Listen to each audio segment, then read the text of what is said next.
Hi, നിങ്ങളുടെ ഉത്തരവാദിത്തങ്ങൾ ചിലത് നിങ്ങൾക്ക് പരിമിതപ്പെടുത്താവുന്നതാണ്, അല്ലെങ്കിൽ നിങ്ങളത് പരിമിതപ്പെടുത്തേണ്ടതാണ്. അഥവാ ചുറ്റുമുള്ള എല്ലാവരെയും അല്ലെങ്കിൽ എല്ലാം പരിപാലിക്കാൻ ശ്രമിക്കുന്നതിലാണോ, അല്ലെങ്കിൽ ലോകത്തിലെ മറ്റെവിടെയെങ്കിലും പ്രശ്നങ്ങളെക്കുറിച്ച് നിങ്ങൾ അറിയുന്നതിലാണോ, അത് കണ്ടെത്തുന്നതിലാണോ, അല്ലെങ്കിൽ സഹായിക്കാൻ തങ്ങൾ ഒരിക്കലും വേണ്ടത്ര ചെയ്യുന്നില്ലെന്ന തോന്നലിലാണോ നിങ്ങൾ വിഷമിച്ചിരിക്കുന്നത്? അല്ലെങ്കിൽ അങ്ങനെ വിഷമിക്കുന്ന ചില ആളുകളുണ്ട്. അഥവാ പിന്തുണയ്ക്കുന്നതും അല്ലെങ്കിൽ നമ്മൾ ജീവകാരുണ്യ പ്രവർത്തനങ്ങൾ നടത്തുന്നതും നല്ലതാണ്.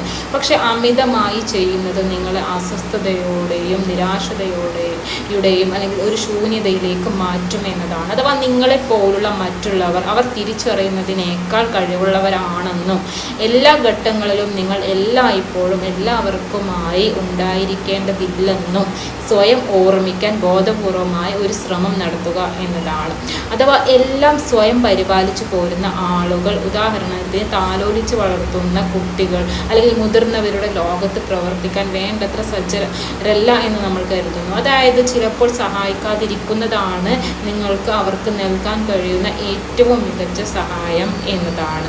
അഥവാ സാമൂഹ്യ പ്രശ്നങ്ങളിൽ അല്ലെങ്കിൽ ജീവകാരുണ്യ പ്രവർത്തനങ്ങളിലും നിങ്ങൾ ശ്രദ്ധിക്കുന്നത് പോലെ തന്നെ മറ്റുള്ളവരും ശ്രദ്ധിക്കേണ്ടതെന്ന് സ്വയം ഓർമ്മിപ്പിക്കേണ്ടതും വളരെ പ്രധാനമാണ്. അഥവാ ഉത്തരവാദിത്തത്തിൻ്റെ ഭാരം പങ്കിടാൻ അവരെ അനുവദിക്കുന്നതിൽ തെറ്റില്ല. പക്ഷേ പലപ്പോഴും അത് സഹിക്കാൻ കഴിയുന്നതാകാനുള്ള ഒരേയൊരു മാർഗം ഇതാണ്.